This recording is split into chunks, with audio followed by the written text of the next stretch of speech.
Welcome, everybody, to the Fantasy Golf Bag live stream. We are live. Vince, we are live. Ronnie, we are live. How's everybody doing this evening for the last, really the main event of, not the main event, the last good event of the fall swing for the PGA Tour, the RSM Classic. So I'll let guys kind of fill in here. We do have some giveaways on tap this evening. Let's see here as you guys kind of flood the chat a little bit. We got some Pro V1Xs. So I got 2 dozen. I got 2 dozen to give away. The Fantasy Golf Bag golf balls, Pro V1Xs. I'm thinking about just doing two dual sleeves today, and then we'll save the other dozen for another live stream next week or in a couple weeks if we do the hero or something like that. Or another 4-ball stream or something like that. So what we'll do today, not right now, we'll kind of stagger it out, but we'll do a giveaway for 2 sleeves, another giveaway for 2 sleeves, and then I got the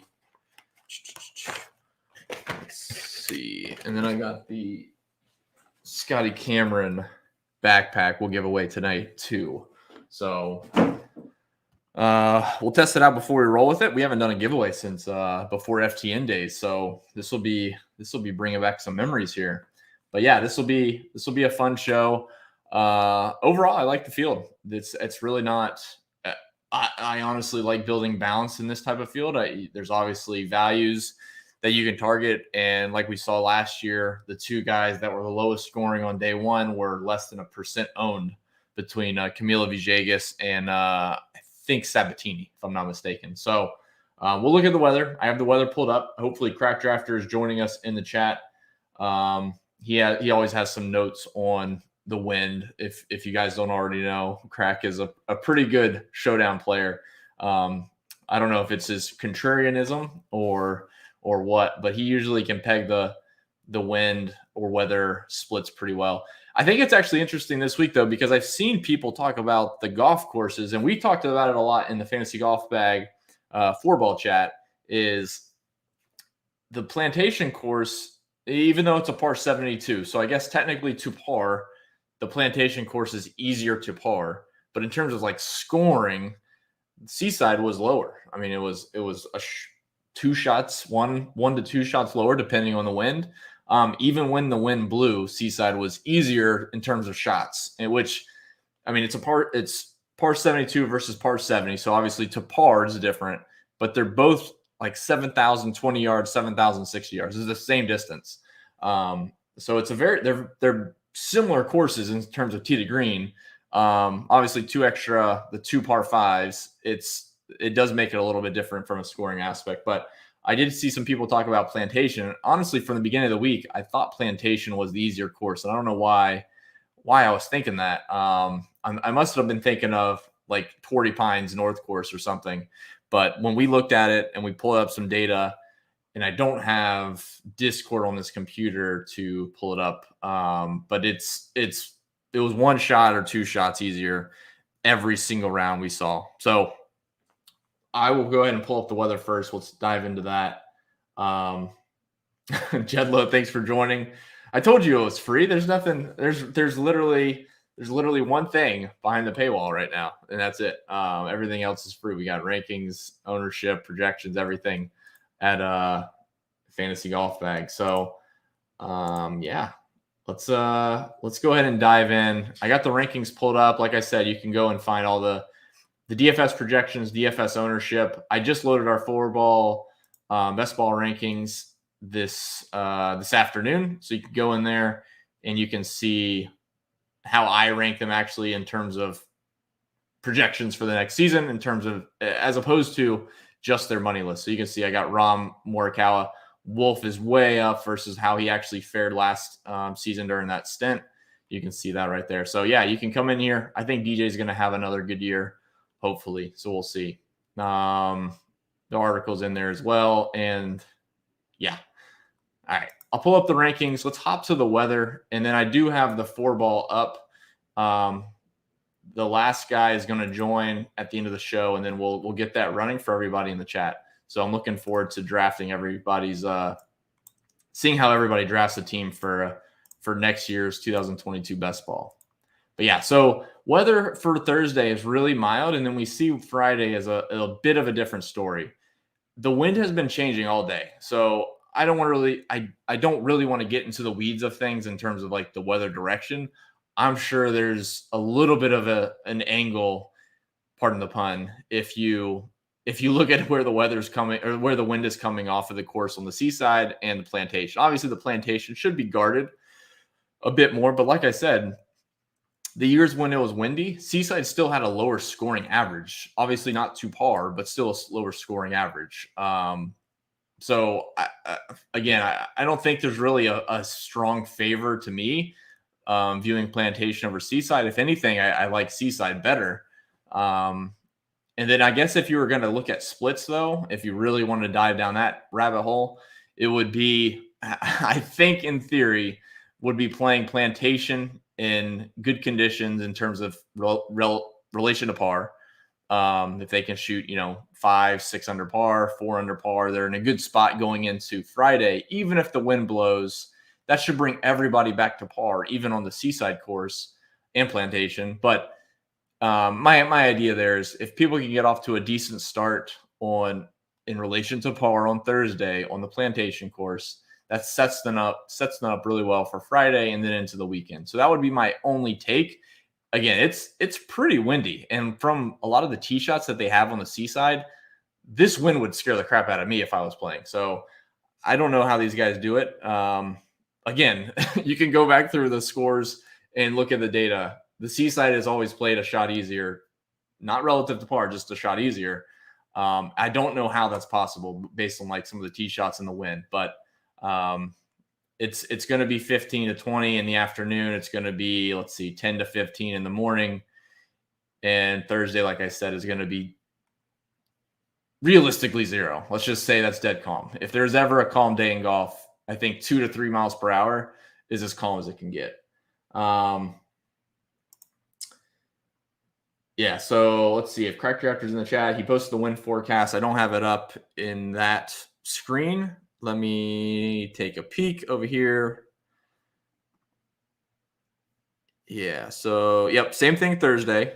Wind in the same direction relatively for Crack Drafter on Friday. Just picking up to that 15 to actually in the afternoon, 20 to 29 mile per hour gusts. So a little bit heavier on the Friday afternoon side. Again, everyone's teeing off within like a 2-hour window. So there's not really much to gauge from that, but it is going to be windier. So to me, I'm just going to stick with the same. I think 3 and 3 plantation, 3 seaside for the week-long contest is the way to go. You could stack either side in Showdown and obviously build multiple lineups. It's really tough. It was a good mix between the plantation and the seaside on Thursdays for round 1, the last 2 years actually. So as good as the conditions are, I told my guys in our chat, just play good golfers. You don't have to get crazy for stacks. Guys are going to play well. If they're playing well, they're going to play good on plantation and shoot 6 under. If they're playing good on seaside, they're going to shoot 4 or 5 under, maybe 6 or 7 under. We did see a 63, I think, on seaside last year. Let me pull it up.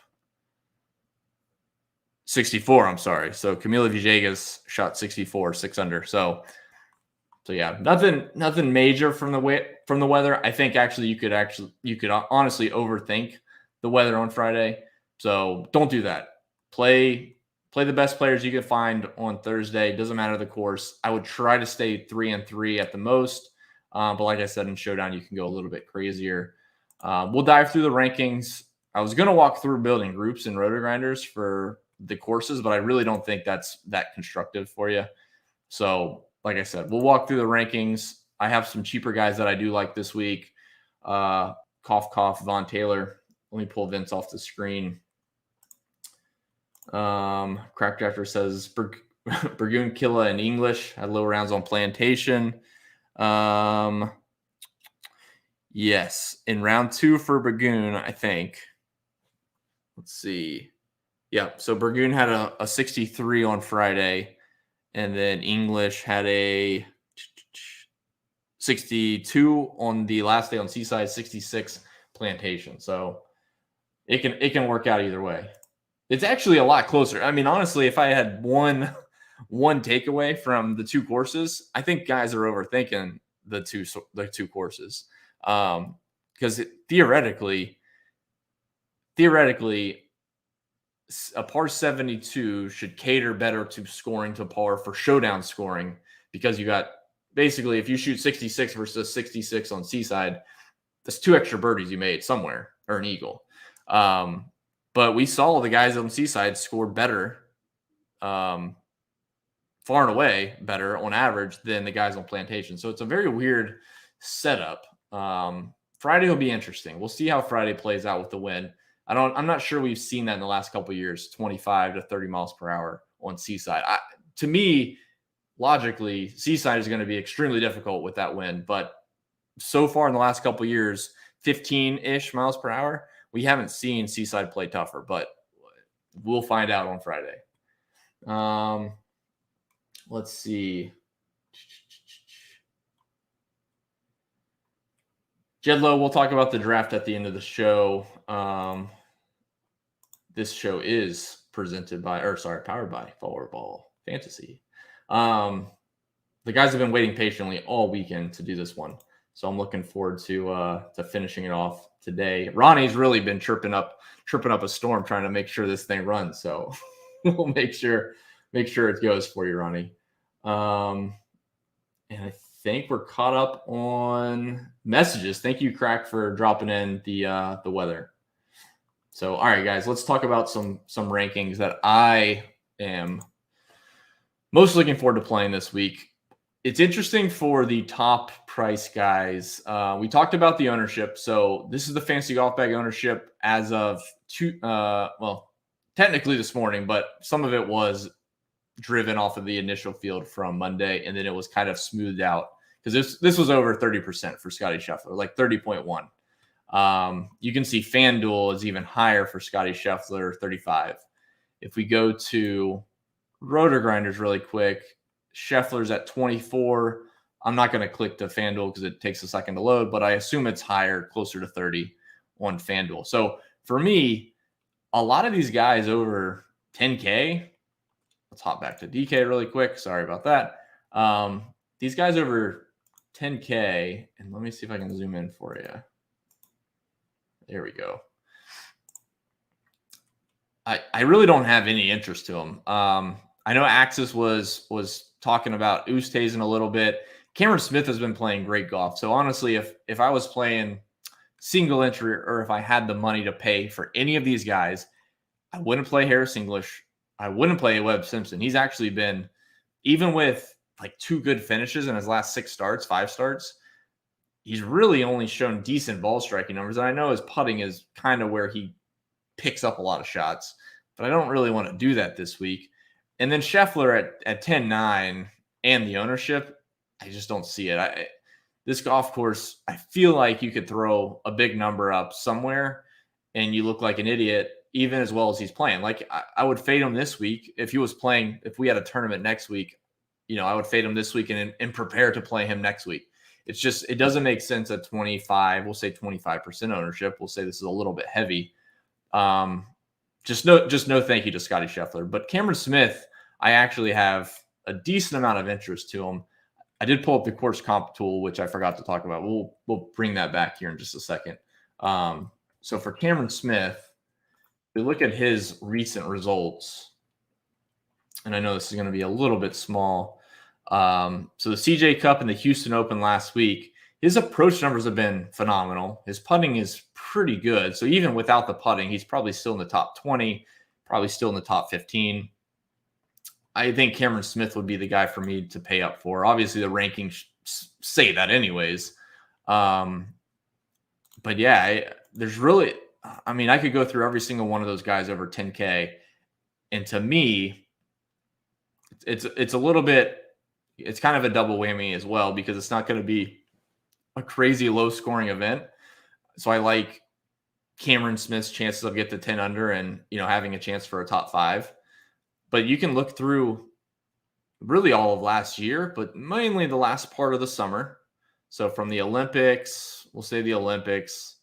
I honestly didn't know they had strokes gained at the Olympics. That's actually news to me. But WGC was solid. T5, Northern Trust was solid. Phenomenal approach shot. So even that's a little bit skewed in my opinion, but still solid overall. He gained strokes in every category. Second place. BMW gained strokes essentially in every category. And then the Tour Championship again gained strokes in every category. 2022, we're back to it, except for last week, which is probably just like a water ball in one hole. And then he had to re-tee or something like that, maybe a forced carry. Cameron Smith is the guy that I would pay up for. Long story short there. I still do like Cory Connors. We talked about this in our chat a little bit. Excuse me while I drink a Voodoo Ranger, because the Cory Connors chalk is not going to work out ever, but I'm going to talk about it. So Cory Connors, let me pull up his player profile really quick. If there's ever a golf course where green regulation is paramount, which we'll get to Mac Hughes in just a second, maybe it's a Canadian thing this week. Maybe that's where we go. Is Adam Hadwin in the field? If Adam Hadwin's in the field, he is. Might do a Canadian lineup. At least 3 of them. Sorry. So Cory Connors, disregard the Shriners. I'm not worried about it from a month ago. Let's go back to 2021. We know what type of ball striker Cory Connors is. So if you're going to counter anybody on this type of golf course, these two courses, obviously irons is a big thing. Off the tee, I think he's so accurate that helps him gain strokes off the tee. Obviously, distance is not his strong suit. So we know that off the tee, strokes gained off the tee incorporates accuracy a little bit, because it's, if you're closer to the hole, if you're in the fairway, closer to the hole versus out in the rough, further away from the hole, but 330 yards, that's kind of weighted into the strokes gained off the tee metric.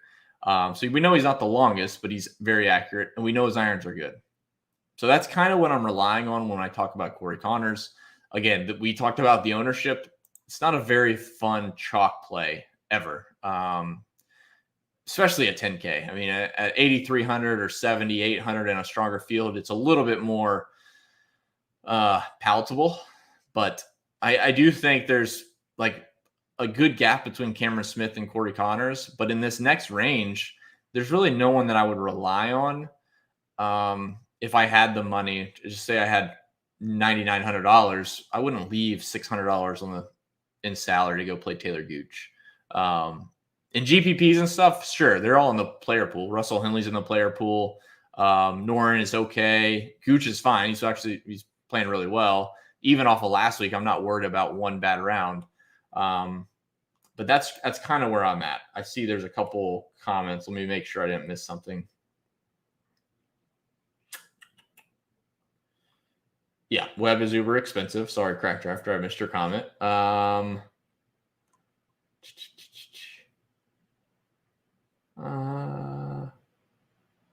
Yeah, so Crack Drafter's point here. So Cory's been off a bit. He definitely has, but it's also been a month. I'm not too concerned with it. I'd rather jump on it. The ownership scares me a bit, so I'm just going to kind of match the ownership and then play it from there. And again, like I said, Cameron Smith is the easy play if you're going to spend up for somebody. I would go to Louis Oosthuizen in second, but Cameron Smith seems like a priority if you have the salary. All these other guys are just kind of either auto fades on ownership, or Webb has just been bad. And I think people will chase the name, and I don't want to be a part of it. So that's pretty much it on Cory Connors. I think he's fine. Again, he's been so consistent for so long, like a couple bad rounds. Essentially, what is that, 4 bad rounds? I don't know if he missed one of those cuts. 8 bad rounds, I guess. Decent in the Sanderson, and 4 bad rounds, two or 3 that may have skewed that there. I'm not worried about it. So that's all I got to say on that one, Crack Drafter. I think he's fine. Going down into the 8K range. So I spent a lot of time in this range, and I'm hoping that this wins 100K. So I don't know how many times I game logged these guys. Joel Damon's been very good. I've talked about Mito breathlessly for the last month. Even when he's been bad, I've played him the next week. So I haven't been a quitter on Mito. And I won't be a quitter on him here probably all year. Like as long as he's priced respectively, 8,300 in this field, I'll play him. This is kind of like a semi-strong Corn Ferry Tour field. I mean, when you got Robert Streb at 7,500, Danny Lee up here at 7,700. Brian Harmon was like 6,400 last week, and now he's 7,800. So it gives you an idea where we're headed. But Joel Damon, Mito, Seamus is okay. I'm not going to play any Seamus, but I won't hate you on it if you do. I got some Chris Kirk exposure. I got some Brendan Todd exposure. That's 4 guys in the 8Ks. Hughes, Damon, Todd, and Chris Kirk. And that leaves a pretty good amount of salary, to be honest. Like, I think the lineup that I built with him, let me just throw it in together really fast. So I got Joel Damon. If I can click it, Joel Damon, Mac Hughes. Let me pull it up over here. Joel Damon, Mac Hughes, Mito. Actually, I think I forgot about mentioning Mac Hughes. My bad. Brendan Todd, Mito. Chris Kirk is kind of a fringe play, but between those 5, you have 8,200 left. So you're basically stuck there.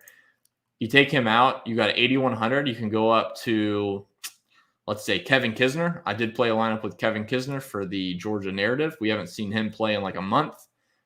No better time than now to hop on a Kisner train when he wins or loses in a playoff like he did last year. I think he lost last year in a playoff. Yes, to Robert Streb, who is a top 4 worst golfer on the PGA Tour, in my opinion. And then you got 7K left down here, which there are plenty of options. You see Denny McCarthy, someone starred. Derek starred him. Someone talked about Lucas Glover. But there's a couple guys in the 6Ks, which I'll talk about. I really do like this mid-range. I can't say enough good things about this mid-range, to be honest. I'll pull up Mac Hughes player scores. Oh, you're going to make me write up McKenzie.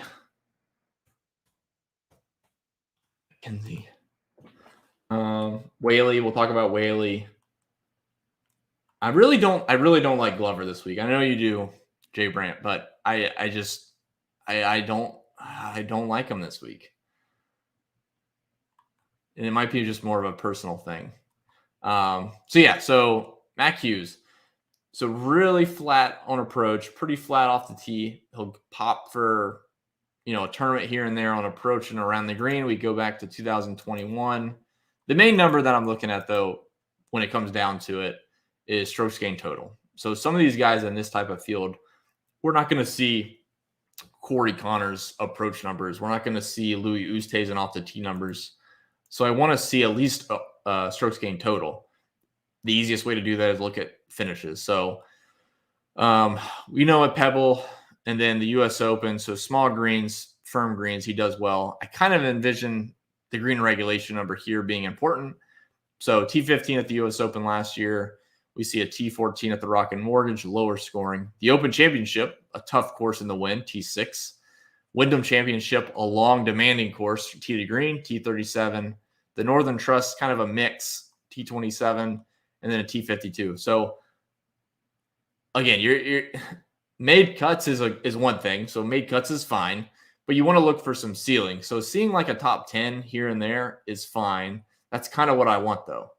I want a kind of a boomer bust guy. And Mac Hughes, in the times that he's played really well, so like if we go back to 2020 when he won the Pebble Beach Pro-Am, we go back to, did he win in 2019? When did he win that?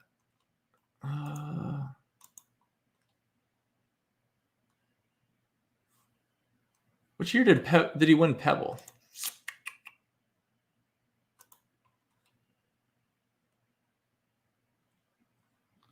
Am I missing a year? Where am I going? Thank you, Giant Beer. I don't have a problem with negative approach, honestly. If he's negative by a little bit, which is what he's basically done for a majority of the year. So like losing strokes in this category and then jumping into a couple made cuts, Like, I just don't think he's as predictive as you think he is. So for me, in a field like this, where basically he can gain strokes to finish in the top 5 or top 10, that's what I want. Against this field strength, that's also the other part of it. That's a big deal. The other two in this range, so Brendan Todd, if we look through his scores really fast, let's see.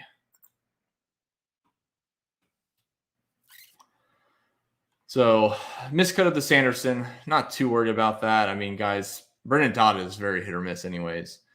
The Fortinet was okay, T22. No data at the Zozo, and then a T11 down in Mexico. 2021. I mean, he's pretty average, I would say. But again, in this range, in this field, that's kind of what I want. So I want to look for a guy, just like last week when I was playing Denny McCarthy, somebody that was starting to tick. And to be honest, I don't think I had any stats from Denny McCarthy's worldwide technology either. Then he finished at T15 again. So that's kind of my thought with some of these guys. Chris Kirk's the same way. If we look at like his Honda stats,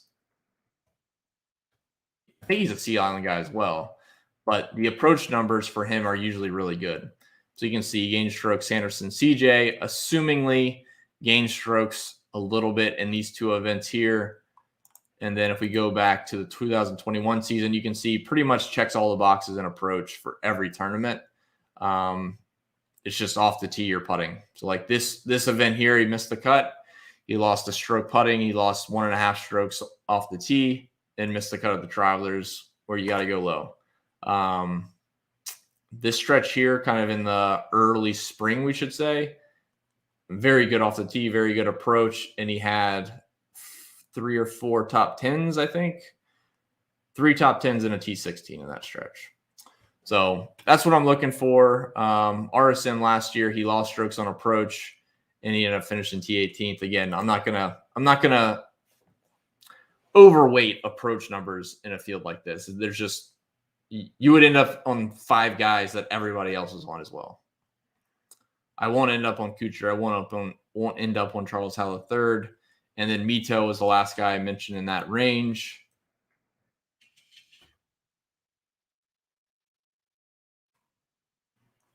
Yes, I agree with this. For some reason, courses set up for like we'll talk about Landry in a second, but man, there's certain courses that I don't know why, and it's not always relative to par. Like some courses set up better for guys that are just, if they go deep, like if it's a 20 under par scoring event, there's certain guys that fit that mold to make a bunch of birdies and get that deep. And then there's some guys that just hang around 2 or 3 under par or 1 over par, like a Brooks Koepka somehow. And that's the only time he ever does that well. But yeah, so Mito, I've gone back and forth against Crack Drafter on Mito. But again, we don't have Korn Ferry Tour strokes gained stats, but he was phenomenal to get the promotion. So he had a 3-win promotion over 2-year span because the Korn Ferry Tour overlapped because of COVID. But you can see as soon as he hopped on the PGA Tour, very consistent off the tee and approach. And I'm probably beating a dead horse talking about Mito because I think I talk about him every week. But he's his ball striking stats are very impressive. I talked about his 1 missed cut at the Worldwide Technology. I think he shot 42 on the back 9 Friday, and he had one double, or I think he had 2 doubles and 2 bogeys. So like obviously not good, but it's 1-9 out of 36 holes. I'm not going to just jump ship because of that. So yeah, I'm back on Mito this week. I think this is a phenomenal golf course. If he can keep up numbers like this, like those approach numbers are ridiculous. I don't know how you can, I don't know if Data Golf has a comp feature on here. You can go throw this up against somebody, but man, like in Justin Rose's prime, that would be like Justin Rose numbers. I mean, that's really good. Really good. So yeah, that's all I'll say about Mito. Let's see if I have any questions in here. I'll take Giant Beer's comment off.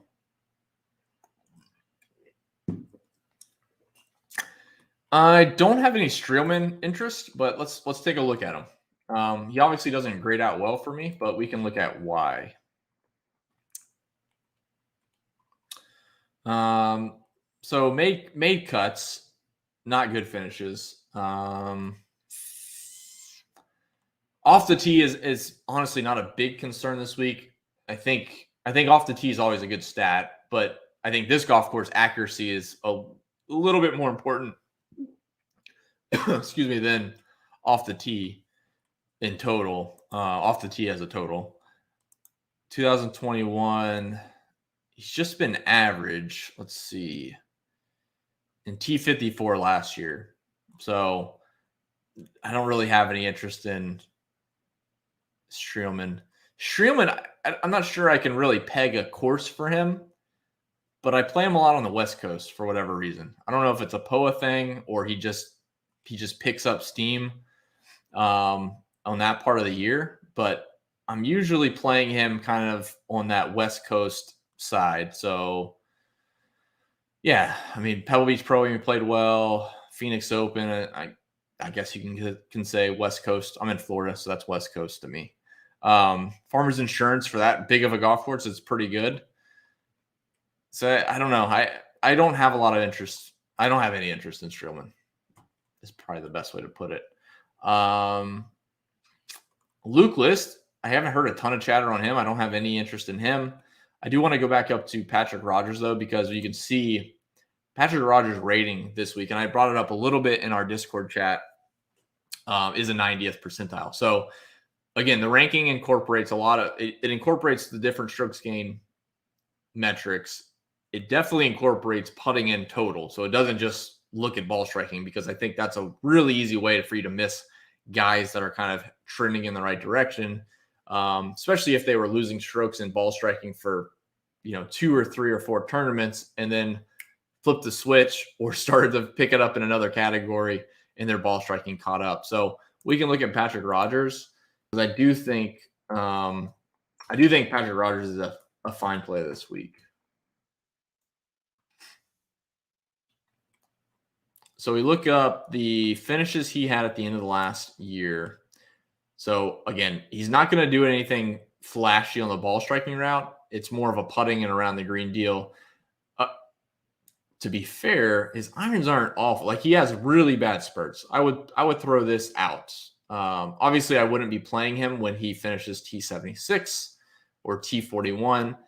But if you're looking like a longer term sample, you're going to pull in some of these numbers, and it's not going to be great, especially if you're going to play the Korn Ferry Tour Finals and 2 events without strokes gained data. You're going back, 36 or 50 rounds. You're catching some of those. So it hasn't been very good. Putting is okay. Off the tee is fine. I think he's fine this week. It's not somebody I'm going to try to go overweight on, but I don't have a problem with him in this range. There's no chance I'm playing Brian Harmon, which may be a mistake just because it's Sea Island in Georgia for him. But yeah, I don't have any interest in playing Jason Day. We talked about Kevin Streelman. Matt Wallace is fine. And then Luke List off of last week, I'm not going to go back to. And that's pretty much it in this kind of top 7, low 8s tier.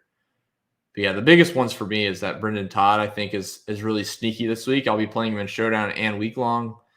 Joel Damon. Did I even pull up Joel Damon?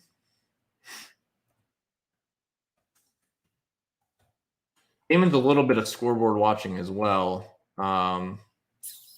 So even disregarding him gaining 1.5 strokes on approach last week, the other rounds leading into that were really good. I mean, I don't think I played him to start the fall swing because he was mediocre at best. Miscut, T32. His best finish was a T7 in the Barracuda, which no one counts anyways.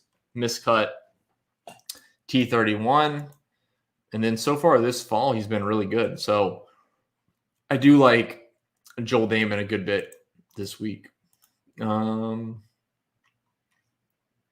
So let me see here really quick.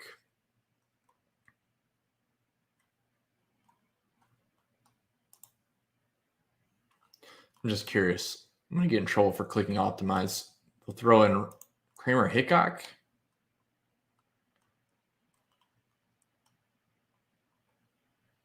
See, that's a Texas narrative. We missed it, honestly, last week. The guy has gone miscut, 57th, 30th, miscut 4th, but playing in Texas. That's your hometown narrative, if I've ever seen one. And then Russell Henley, his irons have just been phenomenal. So I think that's actually probably a good play. All right. Any questions? And then so Giant Beer likes Adam Long. So let's pull up. And then Vince mentioned you can search the tournament in that new format for DG2. Okay. I'll go back and do that.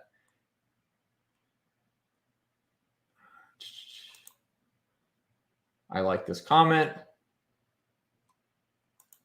And then for Delta Blade, yeah, I think if you've played him every week, then yes, 1 week he has burned you.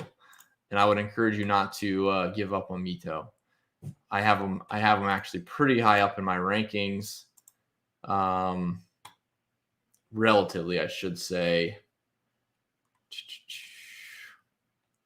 Or actually, I think it's in the 4-ball rankings that I posted. So we'll go look at that too at the end of the show. But yeah, Mito is going to be someone in play every week. So I might just have like a recording of talking through Mito's stuff, and I'll just put that on loop when the show gets to the 8K or 7K or 9K range, wherever he's priced that week. Adam Long. So Adam Long has been a approach wizard for us over the years. I have not tracked it lately because Giant Beer keeps some really good data. So if Giant Beer likes somebody, it's usually worth paying attention to. We used to take some data, and Sky used to work it, and it was called we had the Spectrum data, extended approach. We had extended approach data. And essentially what that showed us was what percentage the golfer was hitting it inside of different ranges. So like what percentage was inside of 12 feet, what percentage was inside of 18 feet, inside of 24 feet, 30 feet, etc. Adam Long seemed to always be in the top of that list. He was playing really good during that time. So this was 2019. Trying to think through like COVID. So 2020, it was probably like beginning of 2020, end of 2019. He won the Desert Classic, but he had these stretches here where he was gaining strokes on approach, missing cuts, but he was hitting a lot of shots. I mean, he was losing 2.5 strokes putting, 4 strokes putting, 1 stroke putting there. He barely made the cut and finished DFL. We look at last year. It must have been in this early stretch before we moved to FTN, but he was the highest guy every week, it seemed like, in extended approach. Percentage of shots inside of 18 feet, it was Adam Long, number 1. And then far down the list was somebody else really good in approach. So back to this week, talking about playing him. I mean, he's trending in the right direction. T29, T25, T22. We don't have stats here, but you can kind of visualize he's probably, for where he ended up last week, he probably went a little bit better and around the green, or at least neutral.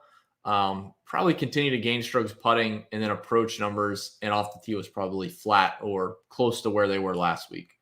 So I assume Giant Beer is looking at his strokes, like his shot level data, and seeing like his irons have actually been really good. It's not just one shot he hit to 2 feet from 240.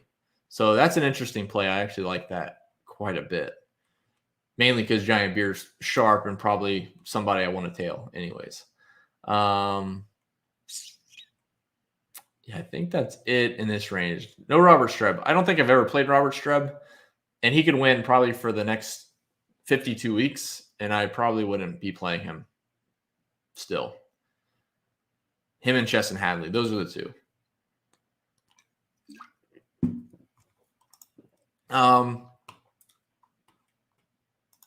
Looking to be low owned too. Yeah, so we can pull up.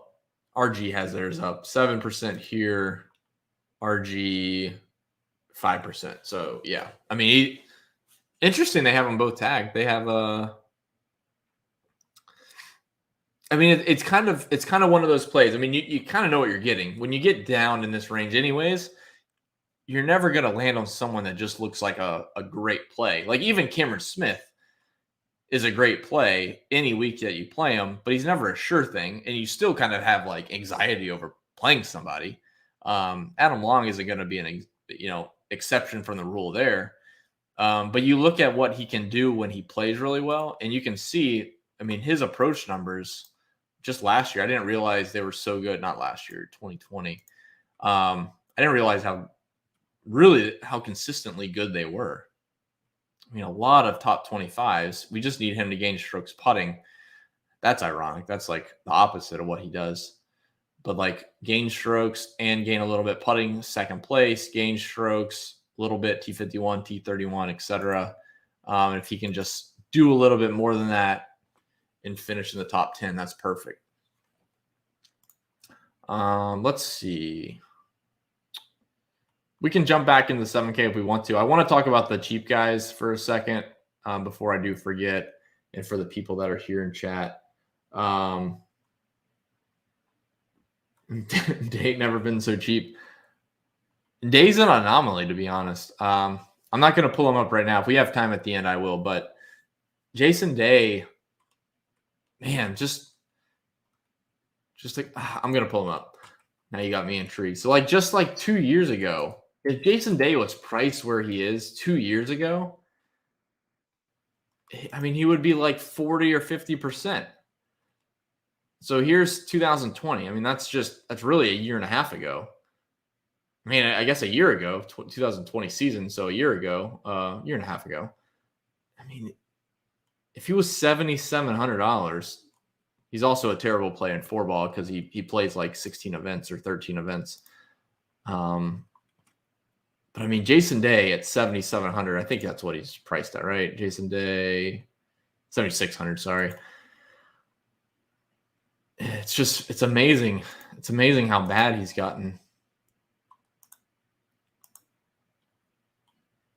Between him and Molinari, like who has gotten worse quicker? I guess Molinari. Francesco. Live for a WD. he's always live for a WD. He's live for a WD when he's co-leading on Thursday, and then Friday morning he doubles his first holy WDs. It's ridiculous.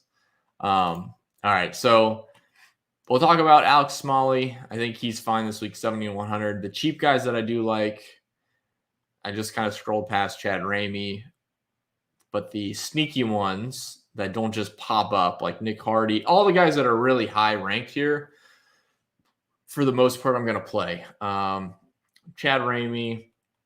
I'm going to play Denny McCarthy again off of last week. Alex Smalley, we talked about in our chat, and I mentioned Nick Hardy. And I don't think I have anybody down here, but the guy that I have interest in, the first one is Vaughn Taylor. And I'll pull up his recent results. I don't think his ranking has caught up. So sometimes, obviously, you got to do a little bit of manual intuition here.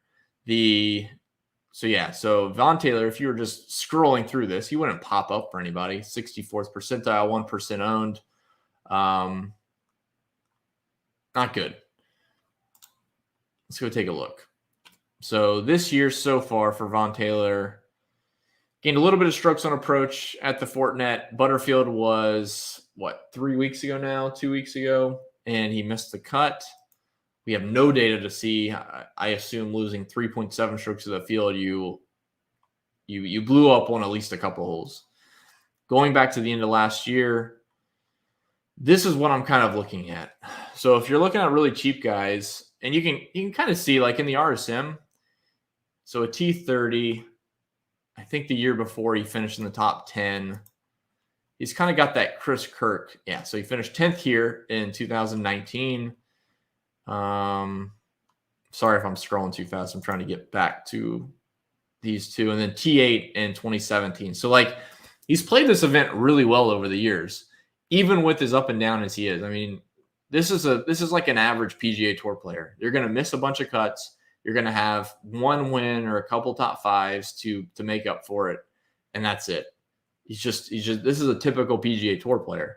The RSM, though, over the last couple of years has actually been above average for him.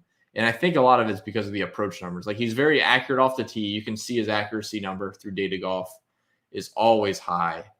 This isn't a long golf course, so distance isn't really a big deal. If we go back to 2021, it's the same thing. He's losing strokes and distance. It's fine. He's hitting a 270 off the tee, 280 off the tee. And he's hitting every fairway. So that's good. We just need his irons to be better.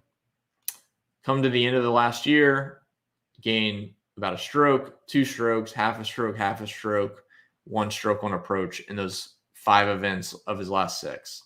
I'm not including the WD. I don't know what happened with that. Hopefully he lost a leg. And then this year, there's really not much I can gain from this year. It's just a matter of what's Vaughn Taylor's game style. And I think his game style, if you look at his accuracy and approach off the tee and then his approach numbers in the years past, that's what I want to target. So I think he's a really interesting play at 6,500. The other guy in this range, let me pull up my notes. Lucas Glover actually was on my list. I apologize. I think, was it Brandt asked about him? And then, like I said, Denny McCarthy is also on my list. His last 3 events, even without his approach numbers being good or even visible in the Bermuda and the Mayakoba, he's gone 39th, 15th, 11th. And then the last guy that I want to talk about, if I can pull up his, let me see where he's priced at. I feel like he's really cheap. 6,800. Where was he? Sorry, 7K. So Scott Piercy. So he's sneaky in here at 75th percentile, but I think you'll like some of what Scott Piercy's been doing of late. He's one of those guys that he's all over the map. You kind of want to pop in on Scott Piercy when he's hot and then pop out.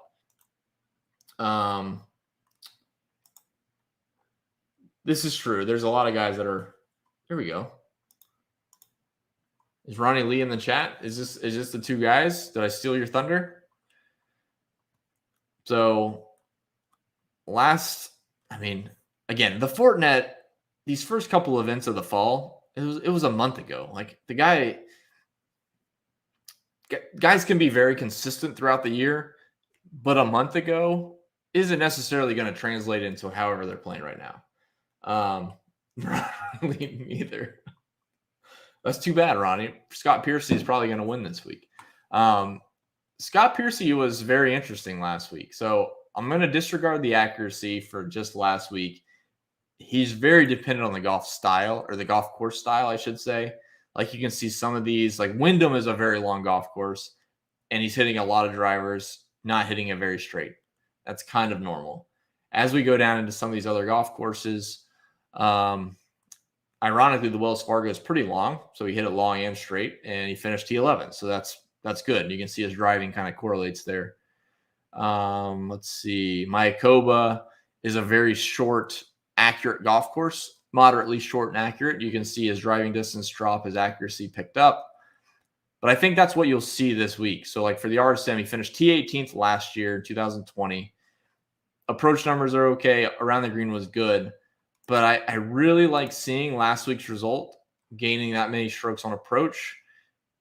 You can lose some strokes on off the tee. You can see he probably didn't hit it the straightest, which is probably why he lost strokes. I like Scott Piercy this week as kind of a sleeper, and I'm probably going to bet him as well at 7K. The upside for him, I mean, he's so boomer bust. I think everybody knows that. But it's Scott Piercy's a fun one. Speaking of fun one, Matt Jones actually. You guys know how much Matt Jones made last year? $2.5 million. That's ridiculous. I saw that earlier. I was like, why is he ahead of Matthew Wolff?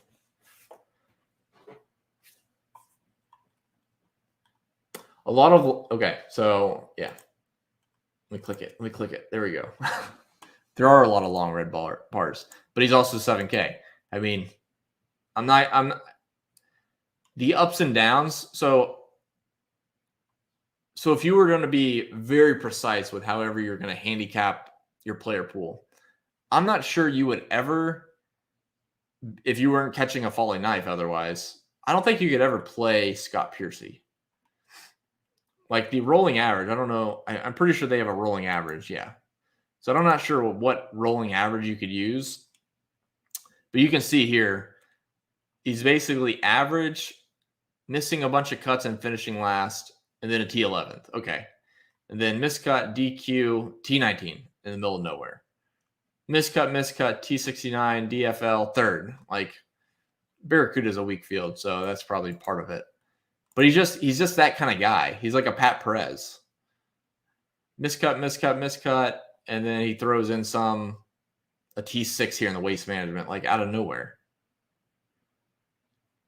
So again, it's kind of speaking to the field strength. Adam Schenk is a WD, so don't play Adam Schenk. But yeah, down in this range, that's kind of who I want to. I do have Lucas Glover, so that's totally fine. I'll pull him up really quick.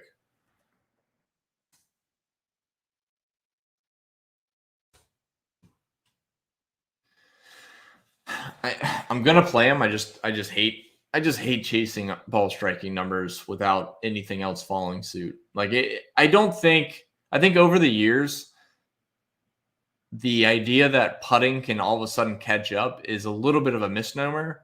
I don't think it can catch up as fast as people think. Like in other words, as good as his ball striking is, and he's losing strokes putting, you're kind of on the same side of somebody that's not doing well ball striking, and you're playing them that, the ball striking catches up to their putting. The putting doesn't just magically gain a stroke putting in the next event. Plus you're kind of chasing chalk. So it's like a double whammy to me. And that's really where I've stood the last year when I've looked at guys' ball striking stats, because everyone's looking at ball striking stats. I do have exposure to Lucas Glover, but this is a perfect example of a guy. Like, I mean, you could probably picture an 8K guy. He's got 3 made cuts this fall, gaining strokes on approach. He had a win in his last 10 starts. But man, I really don't see much higher than a T20 for Lucas Glover. Maybe that's fine.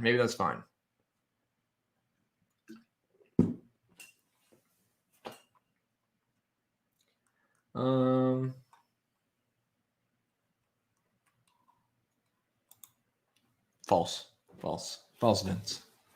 Scott Piercy. So I had man, it's probably foggy at this point. So story time really quick.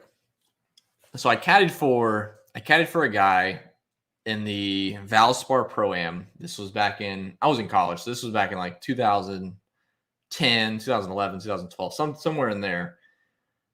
And back then, I don't think they do it right now for the Pro-Ams, but back then they would have a Wednesday or a Tuesday night Pro-Am party.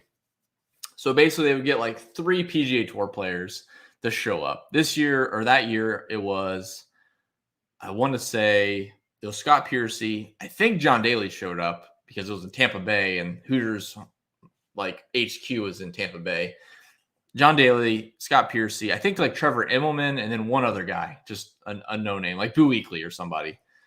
I shouldn't say a no name, but so Scott Piercy shows up to this thing, and it's a nice thing. I mean, these people paid like $15,000 to play in a Pro-Am with these guys. And he's hammered drunk on a Tuesday night. Like he's walking around. They had a swan built out of ice. Like they shaved this swan out of ice. And he's just like over there, just like shaking his head at it, going back and forth. Like he's hammered. So he goes up on stage with John Daly. They sing a song. He comes back down. And the guys are talking with him. And I'm like, this dude's cool. Like most of the other PGA Tour players, like Trevor Immelman was just in a corner, minding his own business, hoping a random amateur doesn't come and talk to him. And Scott Piercy was just shooting the shit with everybody. So I had a lot of respect for him after that. So I don't really care if he completely, like if he misses every single cut for the rest of his career, that this dude is, he's going to tee up for $1 million in 2 days. And on Tuesday night, he's getting drunk with a bunch of corporate amateurs. I thought was hilarious. While all the other PGA Tour players are in bed or going to Whole Foods for their midnight healthy snack or whatever, this dude's just hammering them back because it was free liquor, free alcohol. So why not? So, all right, side story. But that was pretty funny. I never got invited back. I don't think I did it again. We ended up getting Trevor Immelman as our player for the year for that year, and it was good. But it may make it a fade, Vince. It may make it a fade now because he's probably hammered. Sea Island, Georgia. There's not much to do besides go to the Bonefish Grill and get drunk. So that's what I did when I went to that golf tournament when I played in the Sea Island Amateur. But that's pretty much it. It is there's not enough of that. I wish they would show more guys doing that. All right, so make this bigger. Back to it. I think that's pretty much it in terms of, like I said, if you want to make groups, it was not very easy on Roto Grinders. I will be honest. I think when what event was that? The Bermuda that had the wind draw. Well, it makes it easy. It's semi-easy on here because you can. Let me scroll down so I can get a scroll bar. You can sort by round one and get like AM PM waves for like if you just wanted to stack the AM, you can do that. I know Data Golf does do that to a certain extent. I can't remember where that is. So you can do like a bump to the AM PM right here, early late. Again, this week there's really not much, but then normally Fantasy Cruncher is really good about groups. So they have round one and round two tee times. So I think you can do this week again is not a great example, but I will say in terms of making groups, Fantasy Cruncher is typically the best that I've found. For making groups, even for NFL or NBA. Like if you want to do like loop through teams, it's fantastic to make like 30 groups without doing it 30 times. But you could definitely do, like I said, they don't have the course on here, which I was kind of disappointed about, but you could do round one. I guess just sort through. If this was AM, PM, you would just take out all the PM. So you would just sort on AM. If you can type it in. Nope. I guess you would just check whichever AMs you want. You would add all those players to your group. And then you would say, I want to use between 3 and 6 so that you get a minimum of 6. Do whatever else you want to do here. Do 70%, 22% randomness. I'll run 10 lineups with their projections because I didn't load any projections in here. And that way it gives you your stack, your AM or PM stack, whichever you chose with their projections or whatever projections you load. So you can do that with FGB if you go to the projections. If those load, I'll show you that really quick. And you can do this with any site. So it's really easy. You can do it for any sport as well. So you got name and you have player per site. You hit copy. You go to Fantasy Cruncher, hit upload data, just paste it in. It's already in the format of name and projection. You upload it. Everything is good except for player name. That's fine.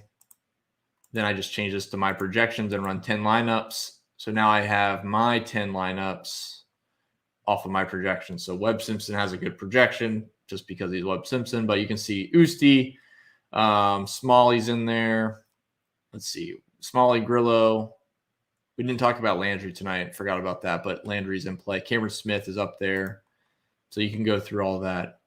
The old, I know Papa Wolf's not on the chat, but the old trick with League of Legends was basically like you could run like, let me just do it quickly. I'll do like 30, I'll do 30 lineups. I'll add my randomness a little bit higher. I'll disable this group. And what I would do with, you can do this with any sport. If you're playing for like top heavy GPPs, but you got your projections, 411, 408, etc. You come down here, you got some pretty low ones. So you kind of trim out the bottom ones. 400, 400, 398, 402. Okay. So those are these lineups are 411 to 402. I can sort by ownership. So I got projected ownership 83% down to 62%. Again, it was all in that 10-point window. So I can trim out 83, 83, 82, 81. So it jumps down to 74. I have 20 lineups. So now if I look through these are like the highest projections with the lowest ownership, if that makes sense. So basically you're kind of meshing the best lineups with the lowest ownership. So it's an easy way for you to kind of get leverage on the field. You can see here, I mean, these projected well overall, and they had Vegas, Jason Day at 5%, Michael Thompson. I'm not saying you should play these lineups because it was just kind of run wide open without any other rules, but that's a good way for you to basically monitor your ownership. Yeah, I mean, you could even go more aggressive than that. So take out these 70 percentile or 70% ownership.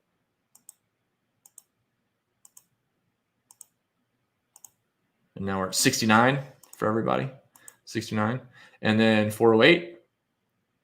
Trim out the 402, 402, 403, 405, and 405. We have 5 lineups. 408 down to 406. Oosthuizen, Connors, Pereira, Streelman, Smalley, Pendrith is the top projection with the lowest ownership. So no Jason Day, no.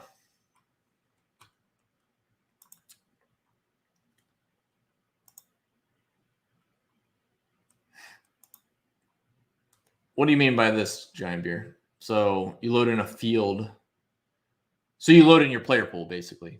So what I assume that's what you're talking about. So what he's talking about is, let's say, I probably can't do it here. Oh, you're talking about uploading a data set. So what he would do is upload a file or make a column. Let's see. So course, add a course, and then just in his copy paste, he would say like the player names with the course, and you could filter on that. Or what he's saying is called a plantation and a seaside, and say 1 and 1 or 1 and 0, etc. So I assume that's what he's talking about. But there's a lot more flexibility with Cruncher than RG in that regard. Like I said, I love using RG for single entry stuff. It's a very nice window to scroll through and see player logs. But Fantasy Cruncher from a GPP aspect is very flexible for golf or any other sport that you like to use. It's expensive, to be honest. I mean, it is expensive, but it's in my opinion, if you play a lot of sports, it's worth it, especially because you're so flexible with groups. I mean, Showdown, man, if I loaded up like a Showdown slate in here, you would see I have like 30 groups. And this was Giant Beer's comment, but yeah, so like if I did New England versus Atlanta, it's just tomorrow's slate. Sure. Yeah, 11-18. Yeah, so this is tomorrow's slate. So I could load in my groups.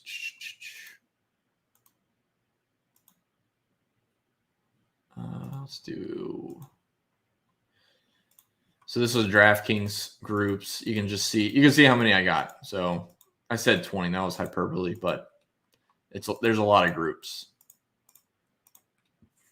And they're all very simple to throw together.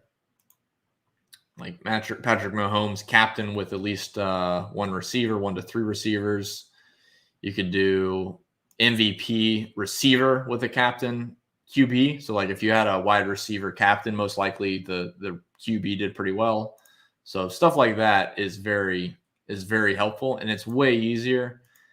I mean, RG is great, but it's a lot easier than doing the generic QB to 2 receivers stack, basically. So it just gives you more control.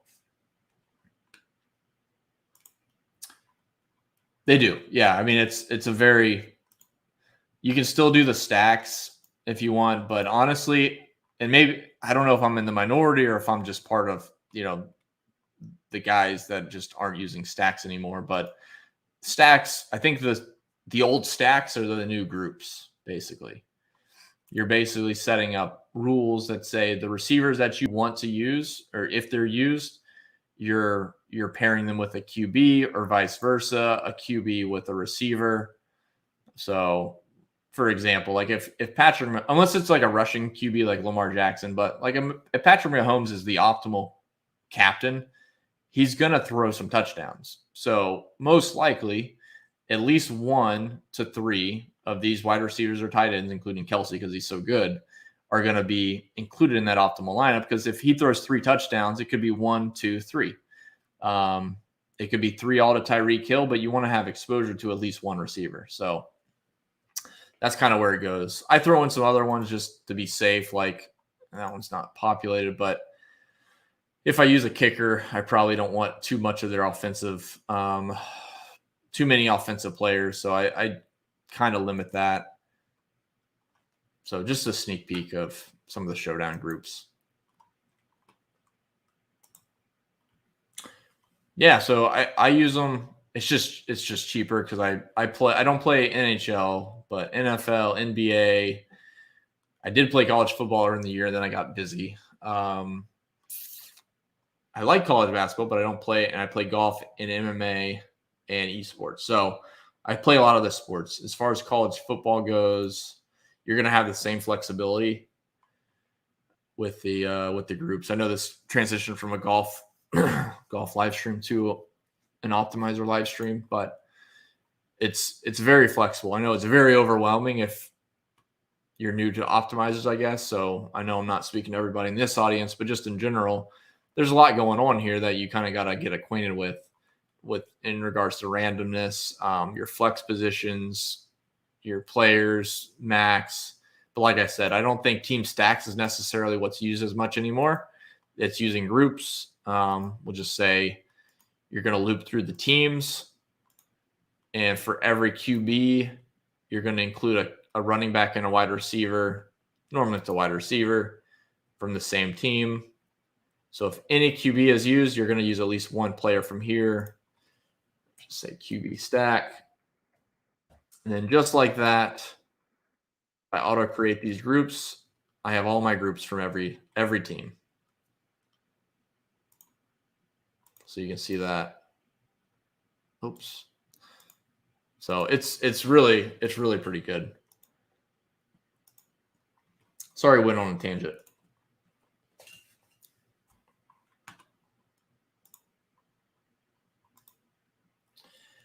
So I've tried the win equity.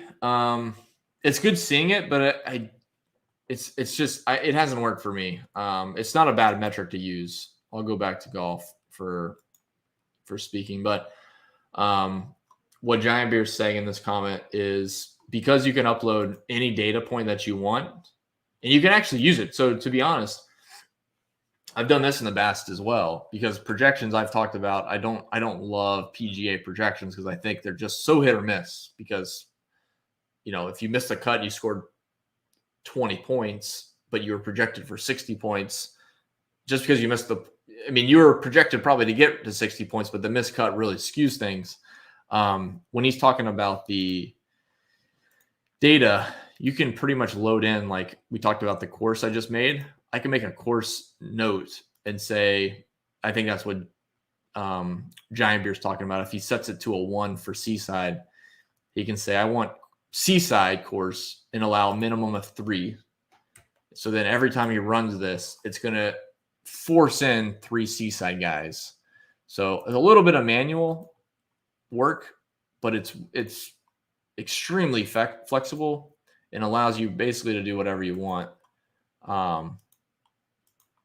with any of your lineup. So it's fantastic. So you could load in win probability, top 5 probability, top 10 probability. I think they have some of that now. No, they don't have it in here now. Disregard. But yeah, it's a fantastic tool if you want to tinker with some of that stuff. Yeah, top 10 probabilities.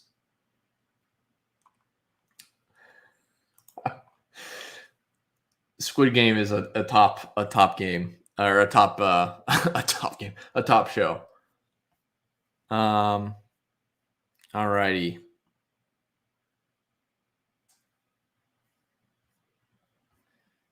So I think that's pretty much it for the guys that are in our Discord chat. I'm gonna have my buddy pop into this last entry for the $4 4-ball. So we're at 11 right now. So if you guys want to, who is in your DFS Squid Game lineup? Is that like, I don't know what that means. Stuart, I want Jim Furyk. Oh man.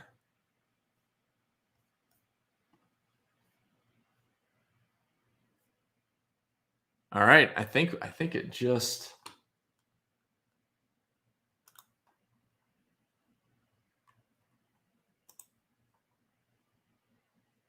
Yep. I think we just started, guys.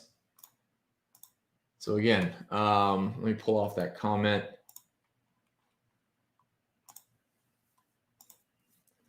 So if you guys are in the FGB Discord, pull up 4-ball. Your drafts for the 4-ball should be up. Balber, whoever that is, I'm not sure who that is up with 25 seconds left to make a pick. You got myself, Jay Brandt, Ronnie Lee, Hatchman, Vinny D, Balber, Emily, Axis, Rap with your profile avatar broken. That's fantastic. Age Greeter, Amigos, and Hyperscene. I have the 6th pick, so we'll let this run. But all right, Vince. Yeah. So while Balber's making a pick, he took Colin Morikawa first. Emily Brandt is up right now. Tell me where to go, Vince.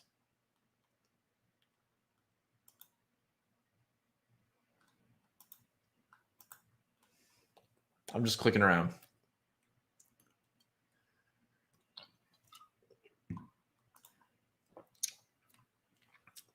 So Colin Morikawa went before John Rahm so far.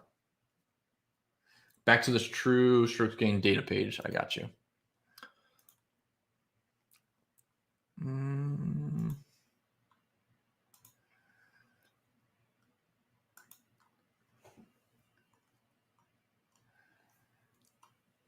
This one? So is this like a rolling average for this player group of, it says player group RSM Classic. So I assume the field. So this is like their rolling average for each category. Oh, sorry. No professional. My bad. This just took me to John Rahm. All right. Jay Brandt took Justin Thomas. Search RSM top right. I got you.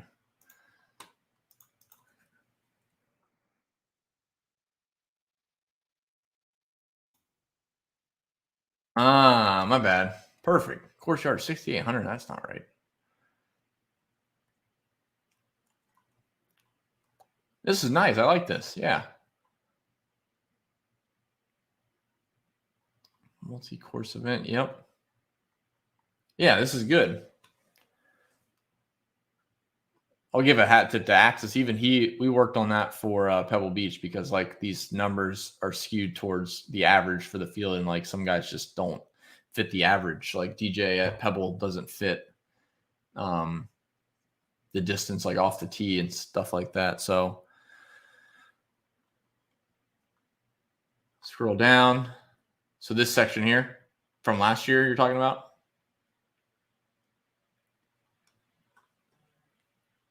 Oh, I got you.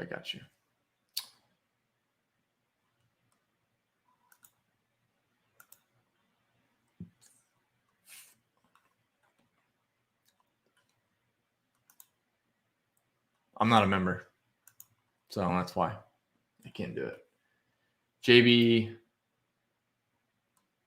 Yep, Brant took JT. Vinny took Patrick Cantley. Congrats, Vinny, on Patrick Cantley. I took Harris English. That's not right. Well, you guys win. I probably had my queue set up from this weekend. I didn't even change it. Let's see. I think Victor's good.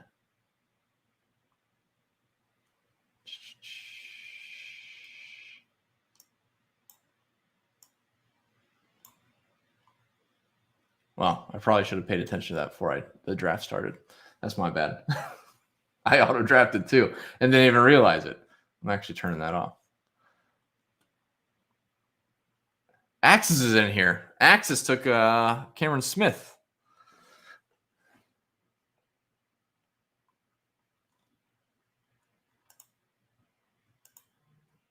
Sweet. I hope so. I really didn't want to take him in the first round. I don't think I want to take him in the second round. He was so high up here. I mean, I would have rather taken Wolf. So Amigos is up. All right. I think that's pretty much it, guys. So the 4-ball draft is running. So you can find all of that at 4ballfantasy.com. And we got 4 in the $18 already. The $4 just filled. And yeah, that's pretty much it. So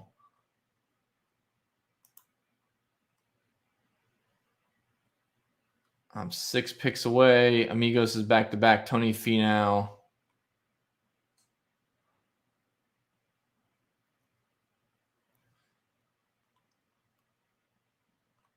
Tony Finau's in for an interesting year too. It's really interesting to see some of these guys and how bad they did.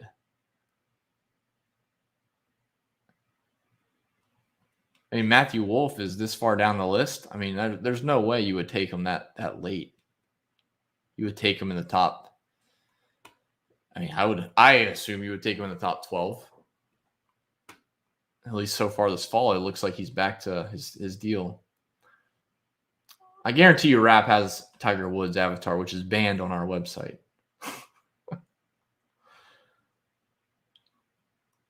Brooks Koepka going 14th. All right, guys. We'll let that roll. First draft of many, that's right. I'm not going to get stuck with Harris English overexposure, that's for sure. All right. Any final questions before we close shop here? I appreciate everybody tuning. Oh, we got to do the giveaways. What am I doing here? Oh my goodness. Well, you know it's right because everyone stayed to the end. All right. Let's do 2 sleeves. Let's do a quick test. Really quick, just to make sure that I don't screw this up. So keyword is test. So if you type in test in the chat, I'm going to roll it. This isn't the winner. I just want to double check really quick that we're getting all right. Thank you. That's fine. Let me just roll it. Okay, cool. So that works. It doesn't show. Okay, it does show. Vince has won the giveaway. So we're good. We're working. This is the real one. So this is the first one. This is the first one. So it'll be two sleeves of Pro V1Xs. It's got the Fantasy Golf Bag logo on it. And the keyword is, it's not a word, it's an acronym, RSM. So RSM, please type in RSM. While you do that, I'm up to pick. All my good guys are gone, and I don't have everybody ranked. So let's do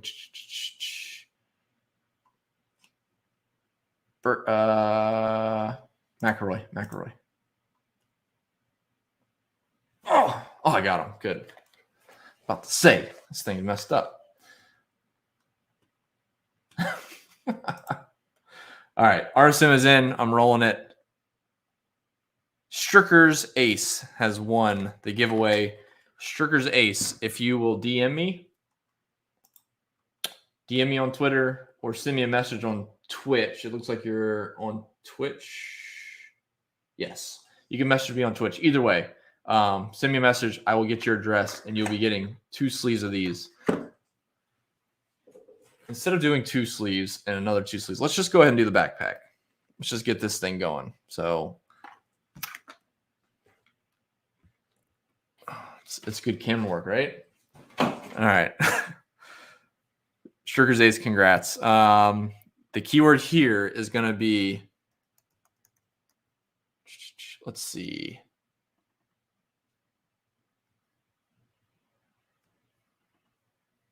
Cameron. Just Cameron. So Cameron is the keyword. Type in Cameron, and you are playing for the Scotty Cameron backpack. It's actually a really nice backpack. If I could just describe this backpack in one word, it would be sleek. It'd be a sleek backpack. It has a compartment for your laptop. It's felted. It's very nice. Stricker's Ace is in here trying to win back-to-back giveaways. We'll give it 5 more seconds. If any stragglers want to win a Scotty Cameron backpack. All right, I'm rolling it. Brant. Congrats. Couldn't have happened to a nicer guy. He's very outspoken, and he has good takes.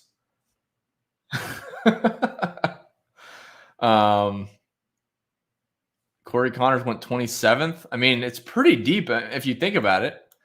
27th pick, Cory Connors. Kevin Na, H. Greeter's coming up.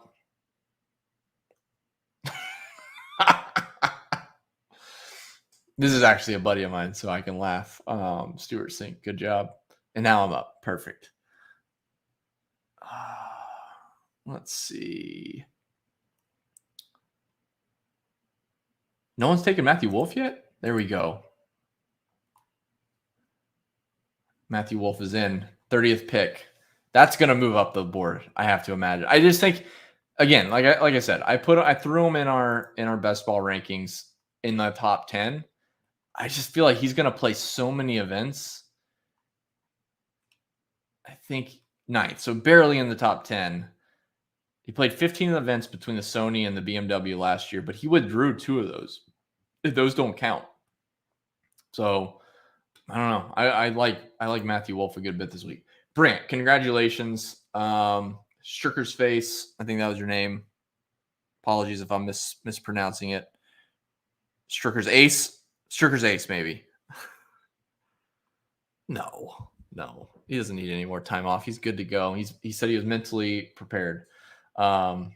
Congratulations to both of y'all. Just DM me. I'll get your address. I'll ship it out tomorrow or Friday. Probably Friday, to be honest. And we'll do more. Like I said, I'll save these last 2 for another giveaway because this is kind of the last main event of the season. And then I have a whole nother dozen, which maybe I'll do like a Twitter giveaway or something, or a giveaway in the chat because there's a giveaway bot that's part of Discord that I don't know how to use yet, but I can figure it out. Axis just took Siwoo Kim at 34th. Congrats, Axis, on the win for the year. Rap is auto picking Lee Westwood, so you guys can rip on Rap for auto drafting Lee Westwood 33rd. I mean, he must have played like 10 events, right? Oh, he's not. It doesn't show. Let's go back to the rankings. Westwood, 19 events. I feel like he played a lot less than that. Pretty good. Pretty good. Mito is going to be the sleeper, but all right, guys, that's pretty much it. This will be running, so I'll be talking about it in the Discord. Appreciate everybody tuning in to the Fantasy Golf Bag live stream. Congratulations to the winners. Please DM me because I will forget. Please DM me your address and I will send it to you tomorrow or Friday. Best of luck this week. I say go balanced. That's my take. Mid-range is going to be a winner. Hopefully we get that right. Congrats to Crack Drafter on Coke Crack's win last week. But best of luck, guys. Thank you for tuning in, and we'll see you later.